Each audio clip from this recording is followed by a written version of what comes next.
This is crazy. I have crazy hands. My reload is so fast you can't even see it. No weapon sway. It's a meme build. The Eagle's Grasp, new named gloves, is the best piece of gear we received this season. And today I got a build that leans into its special capabilities that allows you to run and gun in heroic with any and all directives, so you can get massive XP, level up your character quickly, and reap your rewards track to level 100 in no time. Let's show you the details.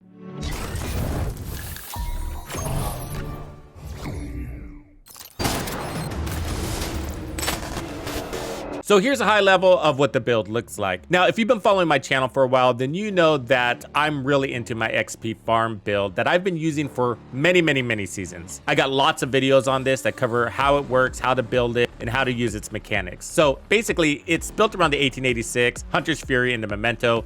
It's got tons of armor, 30% armor on kill. It's crazy. It's crazy good. But this one stands to compete. It's basically the same concept. So we're one-shot killing everything in our way, and we're running around with tons of armor and bonus armor, like figures I can't even calculate. But we took away the Hunter's Fury, and there's some pros and cons to that, giving you an entirely different setup that still performs the same. You're slaughtering heroic content. It's intended to be a solo XP farm build.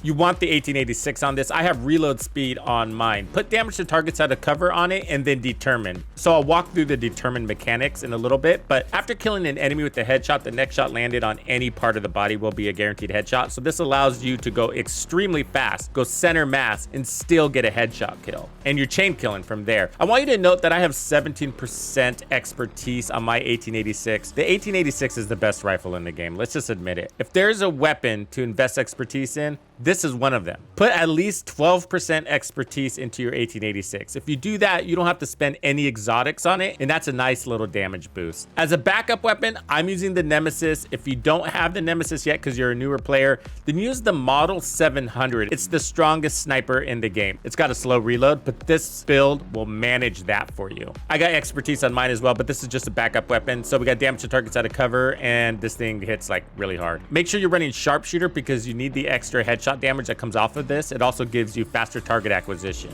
Okay, so the Eagle Grasp, the new named gloves. I love these. So we got magazine size, which is okay. It's okay.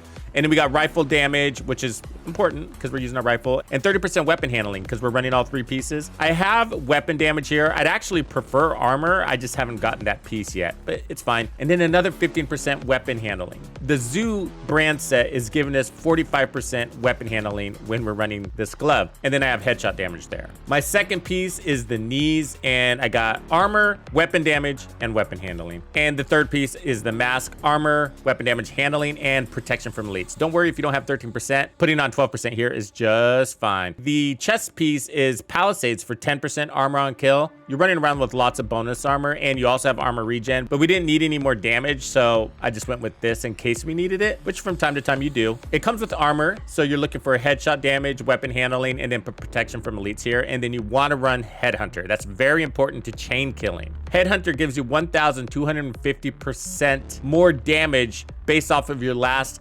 headshot killing blow. In order to do that, you need to make sure your rifle has 150% headshot damage on it. If you don't have that, you're not going to hit the numbers that you need to, which is at least 10 million. So we have 160% headshot damage here. The holster is Habsburg for 15% more headshot damage. The reason why I chose Habsburg is because it already comes with an armor core. I have weapon handling and more headshot damage here. And also we want that extra headshot damage right there so that I can put the 3 protection from elite mods on my build without going below 150% headshot damage on my rifle. So the backpack is the Memento. This is all of the survivability we really need in conjunction with the armor cores. So it gives you the 3 different cores here, and then I have protection from elites, but it's all about the bonus armor. So you get 10% bonus armor when you grab a trophy per blue core, and we got 5 blue cores. So that's 50% bonus armor, which is about 850,000 in bonus armor in a single trophy. And we're chain killing, so we're grabbing tons of trophies and stacking stacking that. So we get big armor numbers. Then we're also getting 3% armor regen when we have all of our trophies stacked, which will happen after 1 control point. On top of that, you're getting 30% more weapon damage and you're getting 30% more skill efficiency. And those things stack on trophies as well with the short-term buffs. I chose these skills particularly because you don't want to rely on skills. This build doesn't rely on skills. So the decoy, mostly to keep status effects off of us, also to keep shots off of us, because when you're trying to get a critical headshot and they're landing shots on you, then you're going to have body flinch and you want to minimize that. And then the fixer, because it lasts a long time.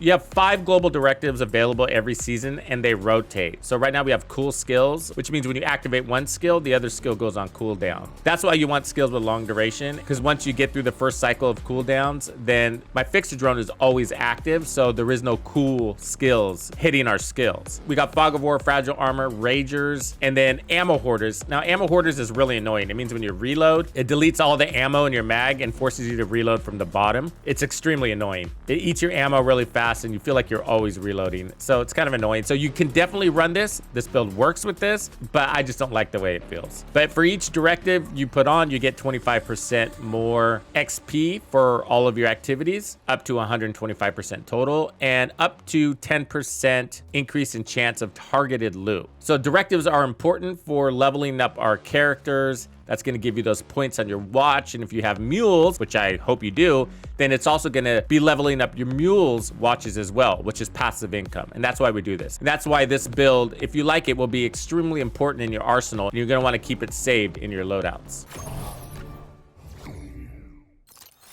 Okay, so let me quickly walk you through the mechanics. So in this gameplay footage here, I'm starting brand new. And so what you need to do is use your stronger weapon. If you have the TAC 50 ammo, you can start with that, but I'm using my Nemesis. So when you're first starting out, it's gonna take 2 shots with your Nemesis on an elite. If you have a non-elite, it'll only take 1 shot. I agree that's kind of annoying, but you don't have to do that very often, because once you activate your determined talent, this situation doesn't come out too often. The only times I use my Nemesis really are against those really heavy enemies that have helmets or bosses, which I save for very last. Everybody else I'm using my rifle on. Once you get your first headshot kill, like I said, which is going to take 2 rounds, you have now activated Headhunter, your chest talent. Now it's time to switch to your rifle. You need 1 more headshot kill. This will be your second headshot kill. You're doing this to activate the determined talent. It has to be a headshot kill. You'll have the power to do this on an elite. Listen, you need 10 million in damage to kill an elite with a single shot. If you don't see that damage figure, then you need to adjust your build. Start by taking off the protection from elites and loading on more headshot damage until you hit that figure. Or you can take off an armor core and replace it with a weapon damage core. The other thing you need to look at is your expertise. Try putting on at least 12%. I don't know if you actually need expertise to do this or not. Unfortunately, I don't have another rifle without expertise to test for you, but those are your variables. But what's cool about this build is that it doesn't need any mementos for you to start one-shot chain killing with your 1886. So all that damage the memento gives you, that extra 30%, is just a nice to have. We're mostly running the memento for its survivability. Bonus armor, armor on kill. Once you get that first headshot kill with determined, you can shoot the enemy anywhere in the body. Now, Ragers is one of the directives that's active right now, and Ragers does cause a little bit of a variable. Every now and again, I'll shoot an elite who's got a full stack of Ragers, and for some reason, he doesn't quite die. He's got a sliver of health left. So I have to put a second shot in him. And I don't feel like that should be happening. So Ragers gives them extra armor that decreases over time, but still we have plenty of damage. I don't know if it's a glitch or not, really, but I feel extremely strong. I got lots of confidence with this build to step in front of just about anybody. Even though you're really tanky, you still don't want to take a lot of damage. Again, because of body flinch, it forces a miss on you. It's crazy because you have determined and you can go center mass, which is a big target, and you can be putting your rifle right against the target's chest, but because you're taking damage, it'll force a miss on you.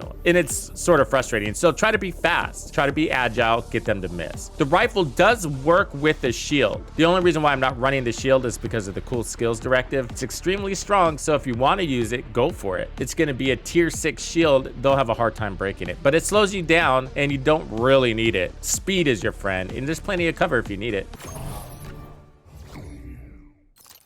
Okay, I was saving the best part for last here, the special sauce on the build. It's the weapon handling. We have 77% weapon handling on this build. That's 102% stability, which is amazing, and I'll show you why in a moment, with 107% reload speed bonus. I love the 1886. might be my favorite weapon in the game. It's up there at least, but the reload sucks. It's only got 5 rounds. We get the extra round because of the brand set, but either way, the reload sucks. So having an answer for the reload is really nice, which is one of the things that separates this build from the Hunter's Fury version of the 1886 XP farm build. Just to lay out the pros and the cons here. So Hunter's Fury is going to give you more damage because you have Apex Predator. Hunter's Fury also gives you 20% armor on kill, where we only have 10% armor on kill. And then Hunter's Fury disorients enemies on kill as well, which is all really helpful for your survivability. But like I said, even though this setup doesn't have those additional perks, it performs the same. Because you're so strong, you're killing so fast. Your time to kill is so fast. And I'm not talking about the one-shot kill, which is part of it, but the time to acquire a target with Determined,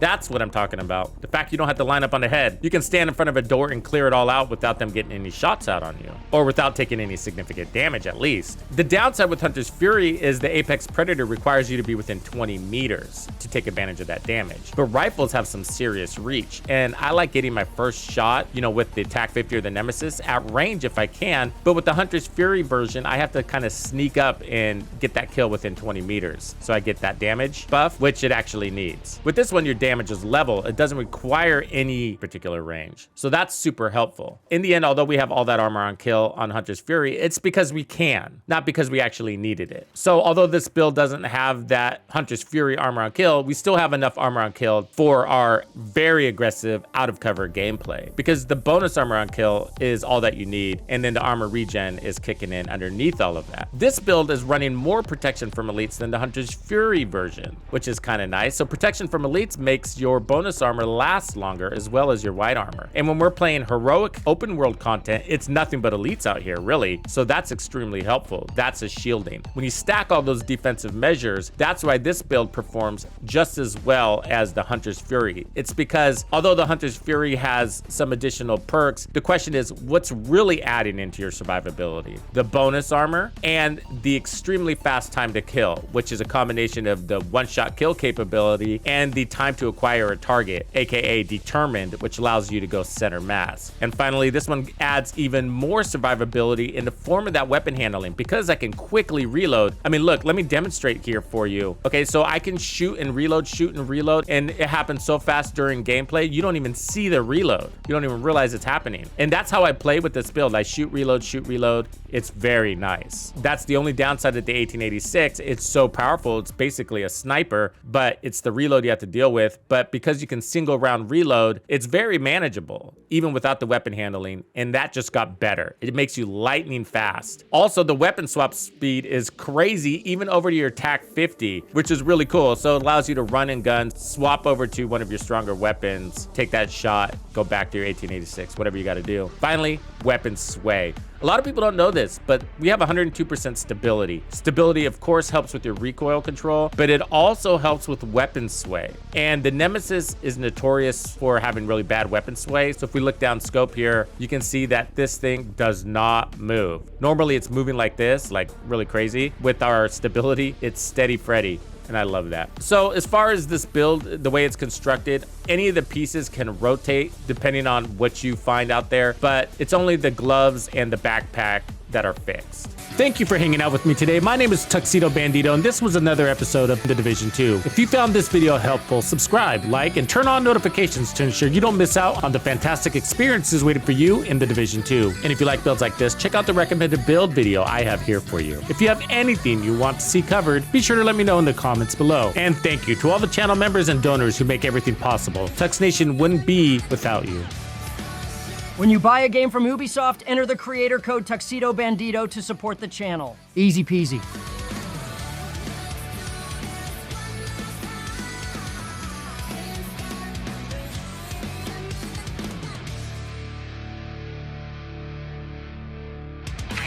Follow me. I get it.